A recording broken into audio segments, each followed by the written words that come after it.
ಬೆಂಗಳೂರಿನಿಂದ ಕುಂದಾಪುರ ತಾಲೂಕಿನ ಕಮಲಶಿಲೆಗೆ ನಾವು ಬಂದಿದ್ದಾಯಿತು.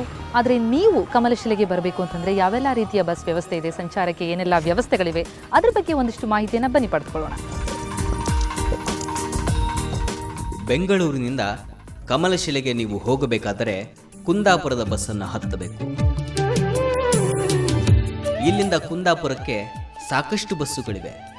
ಈ ಬಸ್ಸುಗಳು ಹೊರಡುವ ಸಮಯ ಹೀಗಿದೆ ನೋಡಿ. ರಾಜಹಂಸ ಹೊರಡುವ ಸಮಯ ರಾತ್ರಿ 7ಕ್ಕೆ, 8ಕ್ಕೆ, 8:30ಕ್ಕೆ, 8:45ಕ್ಕೆ, 9ಕ್ಕೆ ಹಾಗೂ 9:30ಕ್ಕೆ. ಇದರ ದರ 490 ರೂಪಾಯಿ.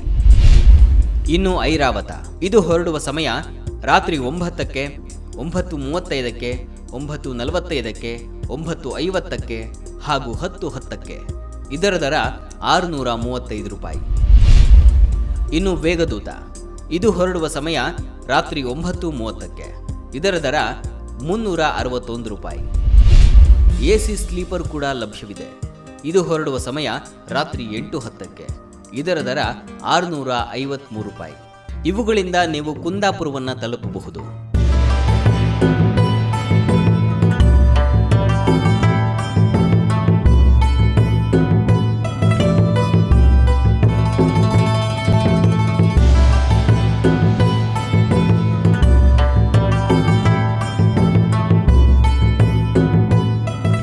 ಕುಂದಾಪುರದಿಂದ ಶಿವಮೊಗ್ಗ ಮಾರ್ಗವಾಗಿ 30 ಕಿಲೋಮೀಟರ್ ಸಾಗಿದರೆ ನಿಮಗೆ ಸಿದ್ದಾಪುರ ಸಿಗುತ್ತದೆ. ಅಲ್ಲಿಂದ ಕೇವಲ 10 ಕಿಲೋಮೀಟರ್ ದೂರದಲ್ಲಿ ಸಿಗುವ ಪುಣ್ಯ ಕ್ಷೇತ್ರವೇ ಈ ಕಮಲಶಿಲೆ.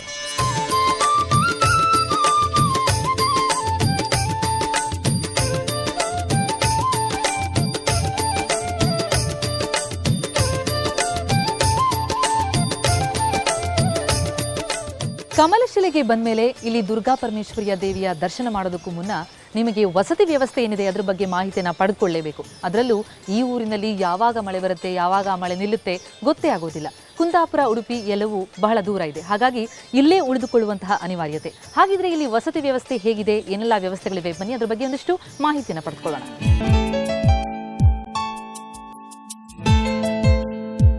ಕಮಲಶಿಲೆಯಲ್ಲಿ 2 ಪುಟ್ಟ ವಸತಿ ಗೃಹಗಳಿವೆ ಅಷ್ಟೇ. ಇದರಲ್ಲಿ ಒಟ್ಟು 12 ರೂಮ್ಗಳಿದ್ದು ಇದರ ದರ ಸಾಧಾರಣ ರೂಮ್ಗೆ 200 ರೂಪಾಯಿಗಳು, ಎಸಿ ರೂಮ್ಗೆ 400 ರೂಪಾಯಿಗಳು.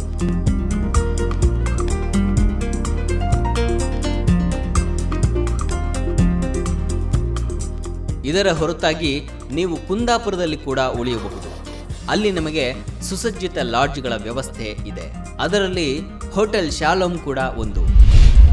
ಇದರ ದರ ಸಾಧಾರಣ ರೂಮ್ಗೆ 700 ರೂಪಾಯಿ, ಎಸಿ ರೂಮ್ಗೆ 1100 ರೂಪಾಯಿ.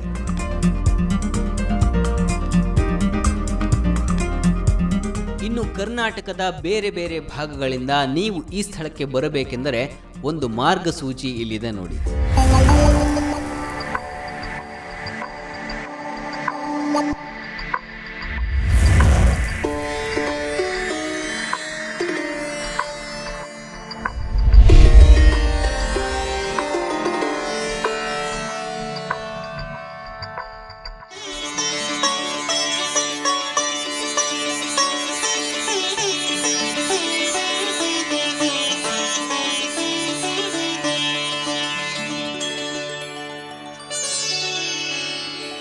ಈ ಪ್ರದೇಶವನ್ನು ಸಹ್ಯ ಪರ್ವತ ಎಂದು ಕರೆಯುತ್ತಾರೆ.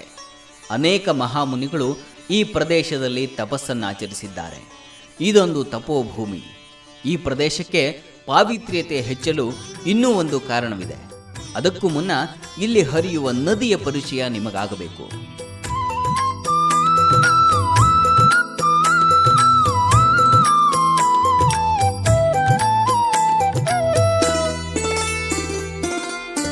ನೀವೀಗ ನೋಡ್ತಾ ಇರುವಂತಹದ್ದು ಕುಬ್ಜಾ ನದಿ.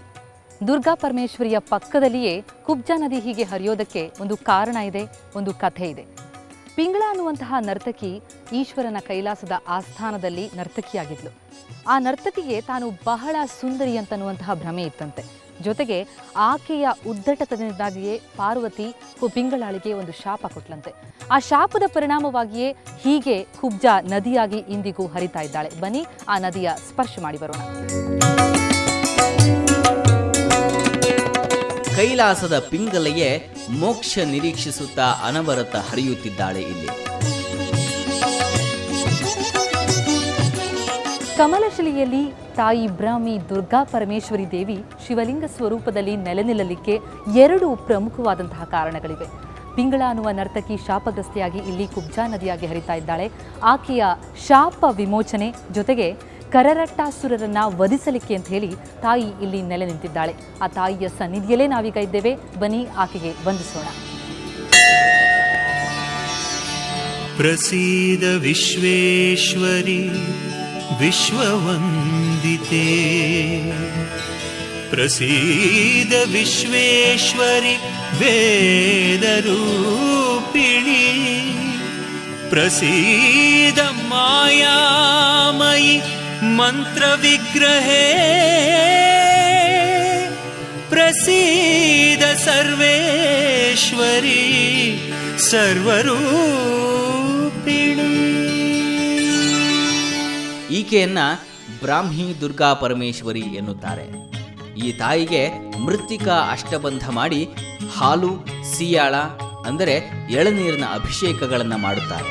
ಎಳನೀರಿನ ಅಭಿಷೇಕವೆಂದರೆ ಈ ತಾಯಿಗೆ ಪರಮ ಪ್ರೀತಿ.